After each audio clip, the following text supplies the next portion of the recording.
So this is part of a larger project that, as Breck says, looks at sound, which is why I'm here. But I'm interested in the way sound was understood in the long 19th century, really, when sound was first measured and graphed, when it was first understood that it moved in waves. And this moment interests me, and I trace it across different cultural forms and media and look at the effect it had on literature and on the general imagination. I'm quite interested in ideas of what happens beyond what you can hear. So I look at things like animals who can hear sounds that humans can't. And I'm going down an interesting thread at the moment with spiritualism and listening to sounds that aren't there and so on. But today I thought I would talk about something more medical and look at an object that was invented in my time period 201 years ago, which is the stethoscope. And I'm quite interested in this in terms of new sounds that were being discovered and the way they were described, and then the stories that were told about them in literature. So, as I said, it was 201 years ago in 1816. This young French physician called René Laennec was struggling to examine a patient in his hospital in central Paris. The patient in question was an obese young girl who was presenting with symptoms of heart disease. So this posed a number of technical and social challenges for Laennec. He had three options available to him at the time as to how he could diagnose her. So firstly, he could just ask her a series of questions about how she felt, her family's health, the degree of pain she was experiencing. This is obviously an important part of medical consultation, and doctors still do it today. Secondly, he might employ a technique that was known as percussion, which is using the hands and fingers to tap on the body and listen to the sounds to hear whether they're healthy or unhealthy. This is also a technique that's still used today if you go to the doctor.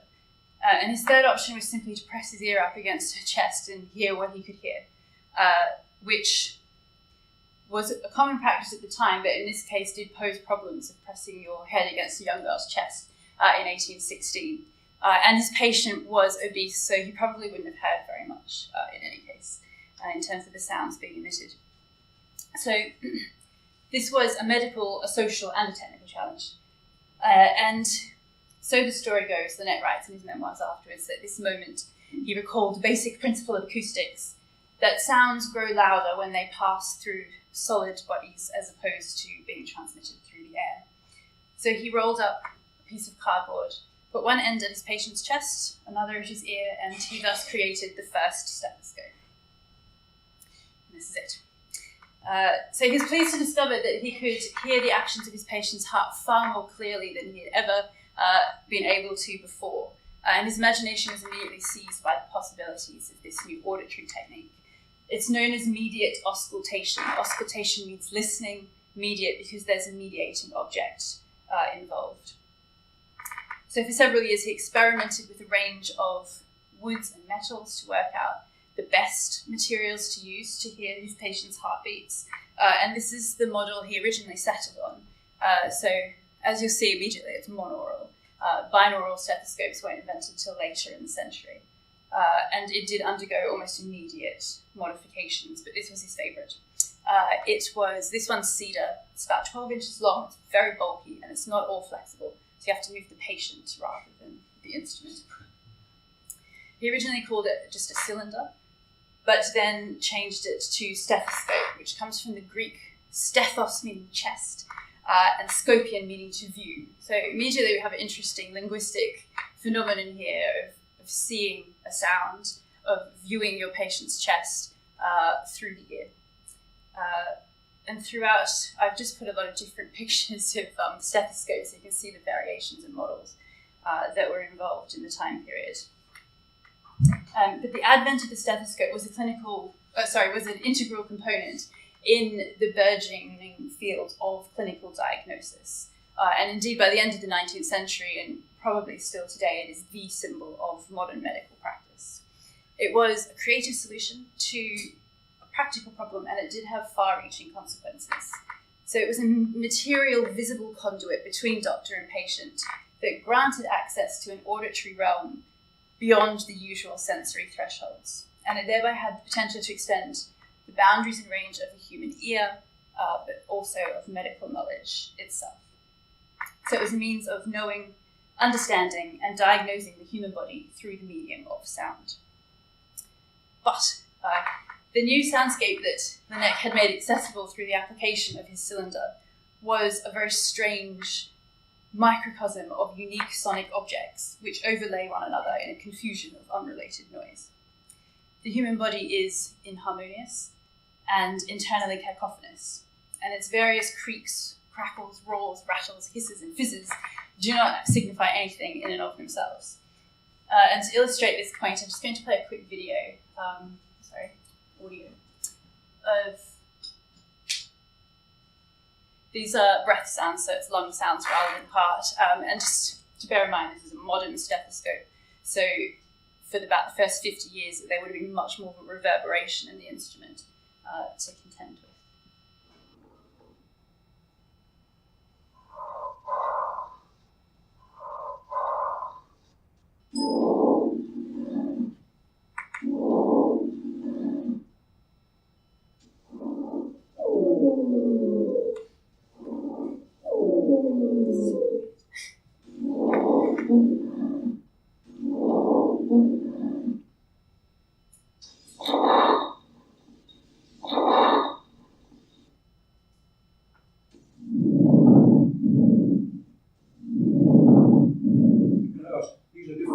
These different sounds, they're different diseases. That was the last one. So in order to construct any kind of meaning, medical or otherwise, from this, you have to first learn to identify the sounds that you can hear, made whether by the heart or the lungs, to notice any blockages that are present, any peculiarities, and to distinguish them from any other unrelated sounds that are always present in the body. Those sounds have to be defined, differentiated, and correlated with the physical lesions that are found in the body during autopsy. This was not just an auditory process. He had to literally listen to the sounds, wait till his patients died, open them up, and then say, okay, that's what caused the sound. And it was in this way that Laennec gradually developed this language to describe as precisely as possible each of the diagnostic sounds that were emanating from his patients' bodies, and then to assign to each a specific pathology. This led in 1819 to the publication of a 900-page treatise on the art of stethoscopy, and it has a medical metalanguage. And although it's intended to provide an independently verifiable, objective framework of acoustic signals representing pathological phenomena, it in fact draws upon and is mediated by highly subjective metaphors, musical experiences, and the broader cultural imaginary. So I would argue that art and science, language and the auditory, were from the outset intimately intertwined in the development of the stethoscope. Laennec himself admitted to his struggles to transform auditory experiences into meaningful linguistic phenomena that he could then teach to his students as well. He noted, for example, the 5 different kinds of rail, which is a rattle that's made on the inhalation of a diseased person in the lungs, that I often lack words to express them. The language that he used to describe each type of rattle was both striking and inventive, and he continually resorted to metaphors that were of his own subjective creation. These range from, and these are quotes, the noise of the carriage on the pavement, which is emitted by the mucus or gurgling rattle. These are the descriptions of all the sounds you've just heard. The metallic tinkling of the dry crepitus rattle, which he says bore a striking resemblance to that emitted by a cup of metal, glass, or porcelain when gently struck with a pin. And the flat, grave sound of the dry sonorous rattle, which at times allegedly resembled the snoring of a person asleep, at other times the friction on a bass string, and occasionally the cooing of the wood pigeon. So you see, if you think back to the recording, where the difficulty lies, trying to match what we've just heard with those descriptions, and then diagnose a patient accordingly. Throughout his study, though, Laennec does turn to the sounds of animals, musical instruments, craft workers, and the general soundscape of the parish streets for linguistic inspiration, and he conflates scientific phenomenon with poetic metaphor in order to make sense of what he's hearing and in order to find a way to replicate it for others. It has been noted that from his youth, Laennec read music. He sang, he played the flute, he had private dancing lessons, apparently he was terrible. And these experiences undoubtedly provided a rich auditory framework with which to approach this problem. So the strange crackles and hisses that are transmitted through the stethoscope obviously do not conform at all to early 19th century constructions of Western music or harmony. Nonetheless, Laennec had recourse to musical sounds, to instruments and systems of notation throughout his investigations, and this facilitated his methods of diagnosis. It provided more easily grasped material analogies in order to locate and communicate sound when, in his own words seemed to fail him. So the use of musical metaphors throughout Laennec's treatise effectively treats familiar sound-producing objects and instruments, such as bells, whistles, drums, chimes, harps, vibrating strings, as stand-ins for the human body and its organs. In his descriptions of the propagation of vocal resonance along the bronchial passages, he alludes to the difference between the sound of a hunter's horn and the drone of the bagpipes. Elsewhere, he compares flattened bronchi to the reed of the bassoon or the oboe. And in his account of an increased loudness in the lungs, he engages in a long, 3-page long discussion of the German flute. So this was an approach that allowed the musical world to supplement the much more abstract auditory experience of listening to the body, and it provided also a tangible method of representing those sounds. So in his revised treatise of 1826, he describes a case in which there's a weak but distinct bellows sound, he calls it, in the carotid artery of a female patient. He says it ascends and descends on 3 notes, almost constituting a major third, except that the upper note is slightly flat. But he perceives the sound as a kind of tune, or as a melody. And in his own words, he calls it the sound of a musical instrument executing a rather monotonous tone in the shrill tones of a Jew's harp. And he used musical notation to record the experience. Laennec had a very, very good ear. He does note that nobody else present in the room could hear anything at all in his patient's neck. So they really just didn't know what he was talking about. But musical reference points did come readily to his mind to describe what he was hearing, and it afforded him a means of orientation in this new sonic realm. And his musical representation of this murmur, while it didn't entirely obviate the potential for subjective interpretations, does provide a material trace that can be replicated in the days before cardiograms and so on. I would argue it provided a context for comparison, and it is in many ways a precursor to the emergence of medical technologies later in the century, like the sphygmograph, that displayed the different internal motions of the sound by various graphic methods.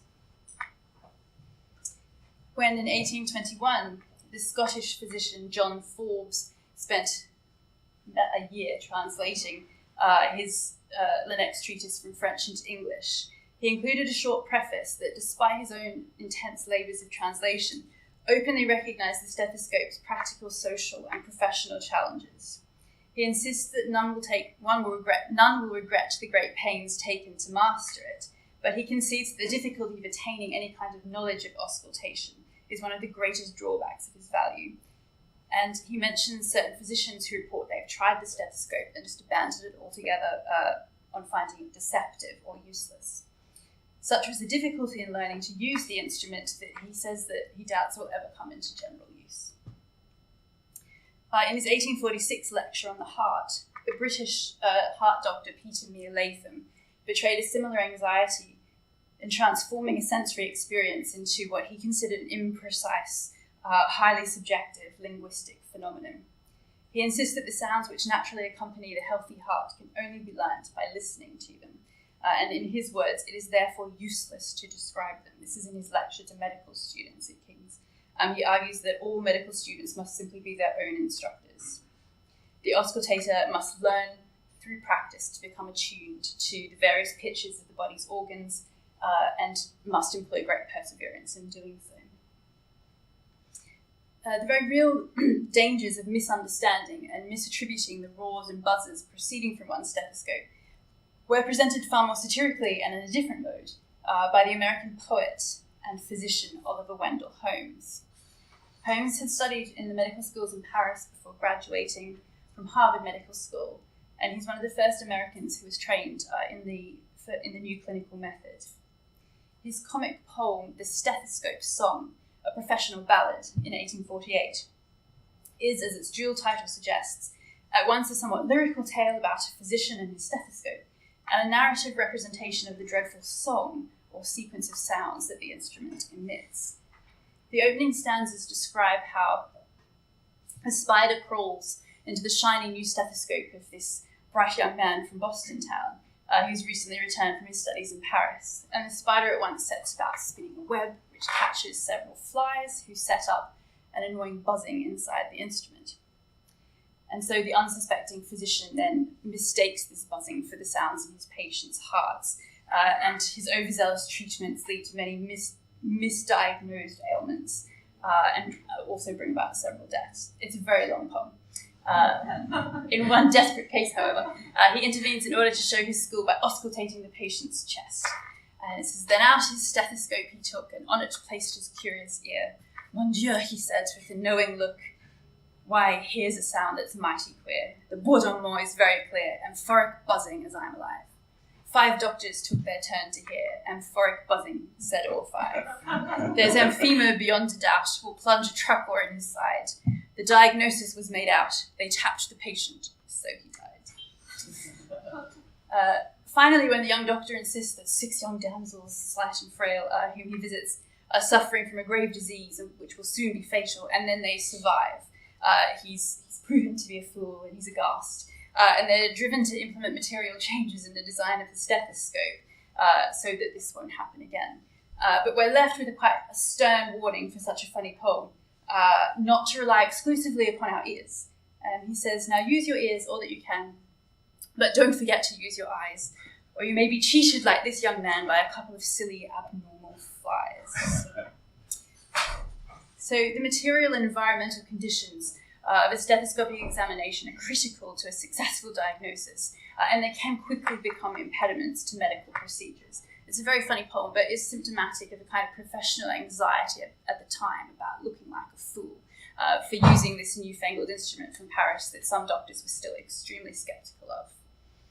And there's also a longer tradition of patients being frightened when they see an instrument because it was traditionally associated with surgery, and there were several incidents where patients saw a stethoscope and thought they were going to be cut open. So there were other longer medical issues as well. But what then, we may ask, of the ramifications of this shift in listening for the increasingly objectified patient, who's now profoundly aware of and yet unable to access the sounds that are emanating from within their own bodies. And if they can, they don't know what they mean. So to answer this question, I suggest, and I do so because I'm a literary historian, that we need to turn more fully to the literary world, to the stories that were told about the stethoscope and the way that it was described and represented in the general culture at the time.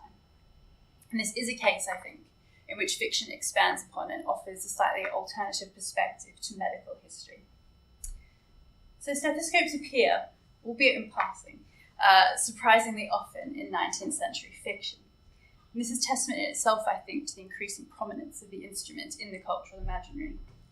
Fictional patients often complain about the coldness of certain metals, the weight of them being pressed against their bodies, the awkward positions they're asked to assume. Remember, the stethoscope's not at all flexible, and the sheer exhaustion that the examination induced.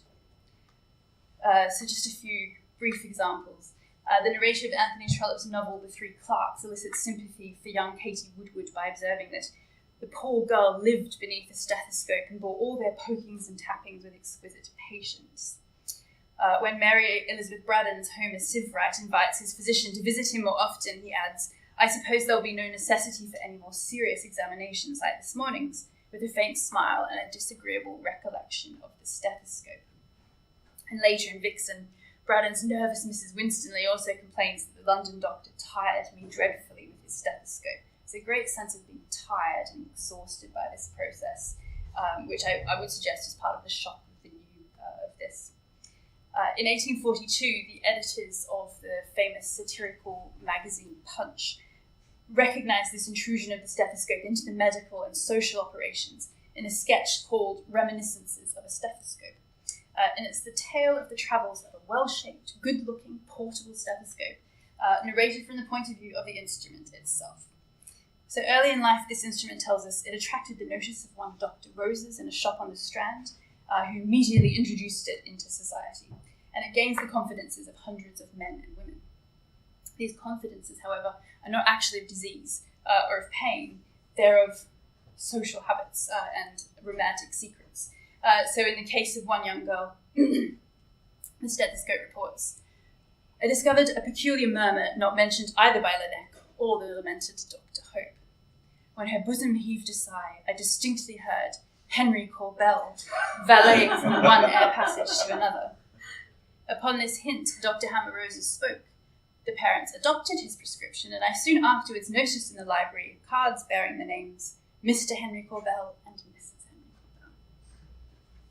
And so this is evidently a very light-hearted piece, but it is testament to the novelty of this medical technology and to its increasingly coming into contact with the social operations of Victorian society and the ways that it's intervening in personal affairs. In so doing, it also demonstrates the ways in which social relationships are being renegotiated around the physical presence of the stethoscope and these potential secrets that it might expose. Punch had fantasized about the stethoscope a year earlier in a piece on the physiology of the London medical student. Here it advised its readers to keep up his character, a new man ought perpetually to carry a stethoscope, a curious instrument, something like a sixpenny toy trumpet with its top knocked off, and used for the purpose of hearing what people are thinking about, or something of the kind. The notion that a stethoscope and by extension a physician might hear one's thoughts and access the secrets of one's heart moved between the kind of material and metaphoric operations of the heart and betrays a curious sense of invasion as the body becomes strangely vulnerable to this instrument.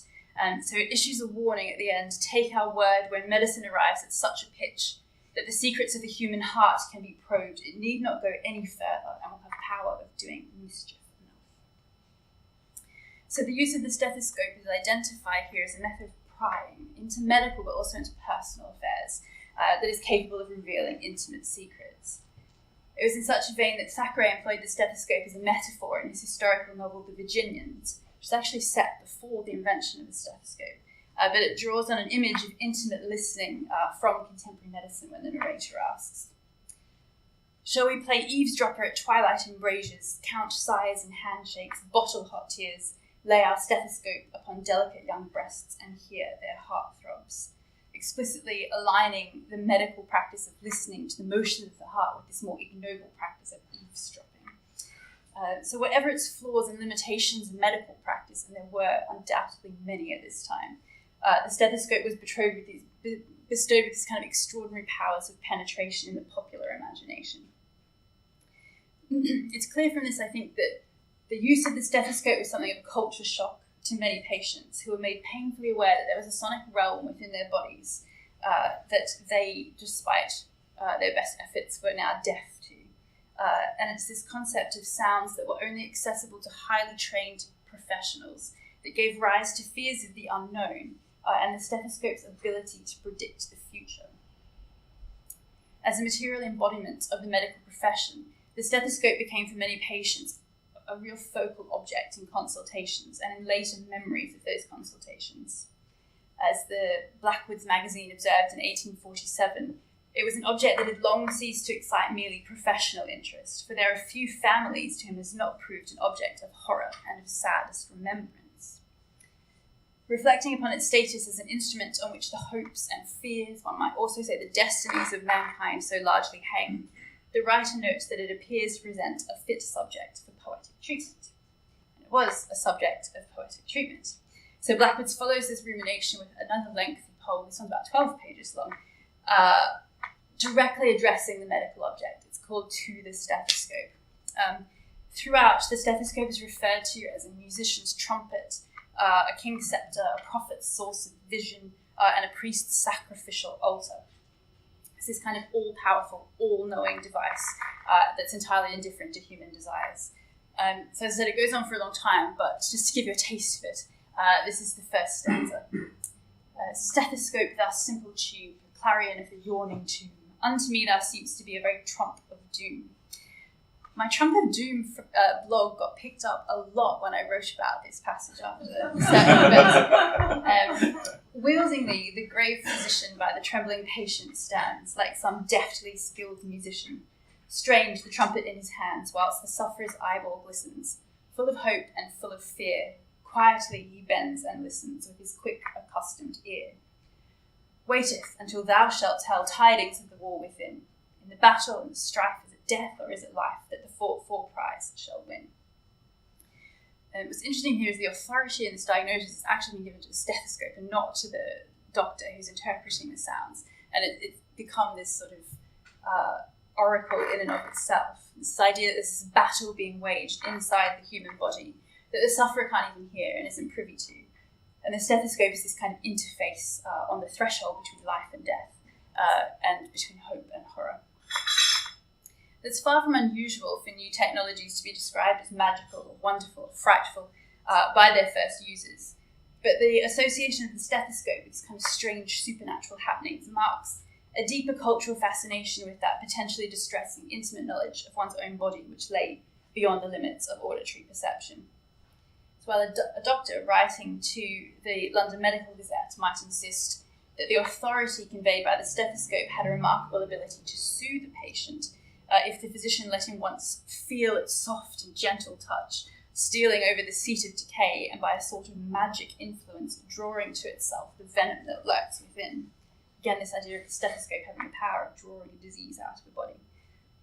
His extraordinary image of the stethoscope as this kind of enchanted healer was certainly not shared by everyone. More often it provoked distress. When in Sheridan Le Fanu's rather unfortunately titled novel Willing to Die, there were the hushed, dreadful moments while he listened thoughtfully through his stethoscope to the still small voice of fate, to us inaudible, pronouncing on the dread issues of life or death. This was an instrument of ordeal. As the narrator of Brannan's All Along the River observes, it thrills us all with the aching pain of fear when we see it in the doctor's hand.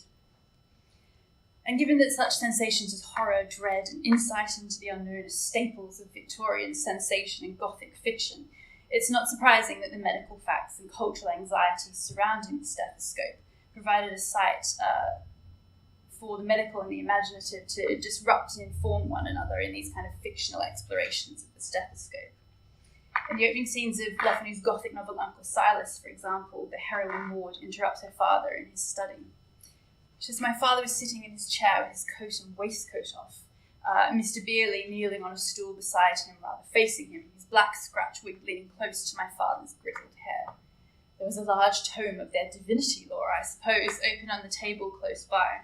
The lank black figure of Mr. Beerley stood up, and he concealed something quickly in the breast of his coat." So as her father orders Maud from the room, it's clear to the reader that he's anxious his daughter has discovered the truth of his ailing medical condition. Beerley's been leaning forward, listening to his patient's chest, and we presume he's hiding his stethoscope when Maud enters. Maud, however, is entirely confused by what she's seen, and she believes that they're engaged in a cult worship.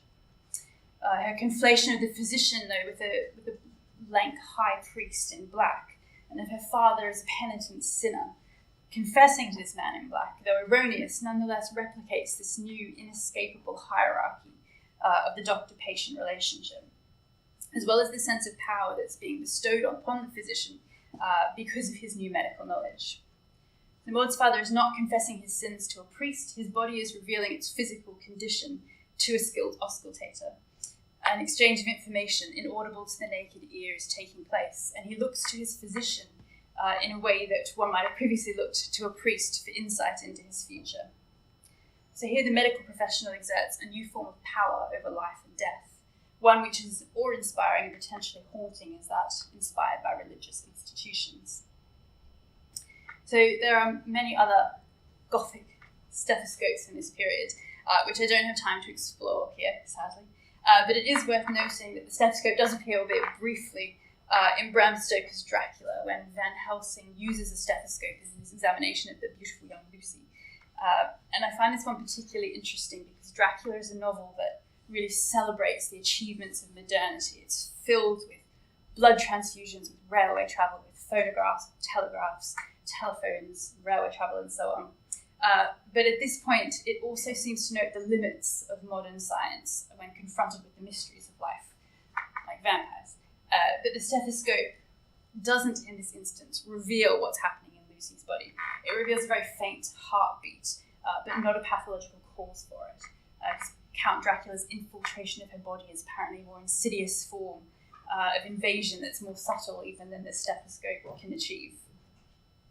But I think such responses to the stethoscope interweave interesting traditions of magic, science, and religion in order to inculcate this popular sense of mystery and power in the object, which blurs the boundaries between magical phenomena and scientific possibilities, even while celebrating the advance of science and new technologies.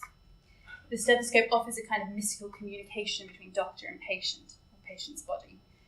It presents a delicate balance between science and mystery and its ability to foretell the future and the hitherto unknown. And clearly, beyond the medical profession itself, this new way of listening emphasise more broadly the limitations of the unassisted ear, unable to hear the war within.